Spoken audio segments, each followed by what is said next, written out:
大家好，今日2025年嘅5月28號。面對人口老化，前特首曾蔭權喺2003年就發表咗一份人口政策專責小組報告書，提出一系列嘅政策，包括注入人口嘅新血，人口老化問題正式提出，至今就至少22年。歷屆嘅政府至今未能夠推出一套有效嘅策略，舒緩人口老化問題所帶出嚟嘅經濟社會長遠發展等等嘅一啲嘅問題。更加唔好講咧，就可以化危為機，將呢個人口老化創造一啲嘅機會，個發展嘅機會。舊年咧就施政報告就提出咗成立呢個促進銀髮經濟工作組。琴日就提出咗一大扎所謂建議啦，都係啲炒雜碎嘅嘢嚇。個核心問題仍然係人口老化。香港老化嘅問題其實早已經唔單止係講緊人口。上個禮拜四港鐵將軍澳線全線喺呢個下班時段全線停駛。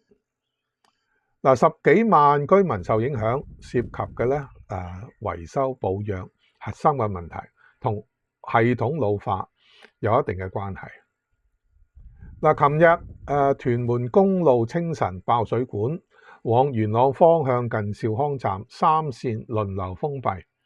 工人咧就安排咗喺夜晚掘路搶修涉事嘅900毫米嘅食水管，話喺3米地底3米以下。多條道路就塞車，多條巴士線需要改道，事故影響區內食水同埋沖廁水嘅供應。晚上11點之後，屯門大概23個屋苑、2間酒店停止供應呢個食水，20條街道停止供應鹹水。有區員就估計超過15萬居民受到影響。水務署署長黃欣樂就話，涉事嘅食水管用咗47年，就唔算老。假如水管爆裂唔係天意，或者啲外部嘅破壞嘅，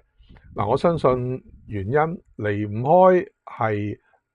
監察維修嗰度可能有啲問題。呢度有冇一個制度老化嘅問題呢？翻查資料，舊年11月大嶼山一條主要嘅食水管爆裂，東涌一帶經歷咗冇水12個鐘頭，12萬居民生活大受影響。當時黃欣樂就表示歉意。舊年深水埗荔枝角道呢個水管爆裂，引致路陷，期間信息發布顯示協調方面不足。3月底北角7姊妹道同埋琴行街交界一條食水供水管同埋一條鹹水供水管齊出事，而波及地下煤氣管道，受影響嘅街坊同商戶叫苦連天。報章發現咧，原來都係冰山一角，就話單今年頭3個月，港島東區就已經發生咗8宗爆管嘅事故。水務署回覆呢個媒體嘅時候，就重申已經優化咗風險為本嘅水管資產管理計劃嘅風險評估機制，同埋分階段擴大治管網嘅監察範圍。呢啲好冠冕堂皇嘅計劃，我相信居民市民只係會關注，就係話有冇不斷有大小小嘅爆水管事件。其實除咗水管，香港嘅一啲電網、道路、地下管線、水渠等等嘅基礎設施，亦都似乎係存在老化問題。將軍澳全線停駛咗之後，運輸及物流局局長陳美寶咧就話極端關注港鐵呢個近月接二連三發生事故，就即時會見咗個管理層，要求就呢次事交報告。特首李家超琴日見記者，先翻舊賬，就話港鐵今年就已經發生咗3宗事故，將軍澳線暫停咗服務超過5個鐘頭，情況嚴重。嗱，佢就強調事件反映咗港鐵處理突發事件嘅應變能力不足，又向港鐵提出4點要求。嗱，包括全面審視整個鐵路網絡，以提升系統管理、維修保養水平，並更新設備、應用科技，而且要制定恆常風險監察同埋評估系統，強化處理突發事件嘅能力，包括事故通報、資訊發布機制等等。嗱，今年係東江水供港60週年，水務署同政府高層就以呢個一脈相連、飲水思源呢個口號，進行咗鋪天蓋地嘅宣傳。宣傳乜呢？就係中央嘅支持。中央嘅支持令到香港人擁有穩定可靠嘅主要水源，唔使翻去嗰啲幾十年代之前嘅，要嗌下樓上山水喉、樓下山水喉諸如此類。攞住個膠桶喺街嗰度排隊，即係攞水。呢個東江水供港嘅一個宣傳好明顯都係為呢個供水添上咗一啲嘅政治味道。琴日屯門居民要喺11點之前趕翻屋企，自己買水去啲超級市場等等買啲樽裝水或者去附近嗰啲水車嗰度排隊攞水，一桶桶咁搬上去。我相信呢就有東江水，但我相信中央琴晚都愛莫能助，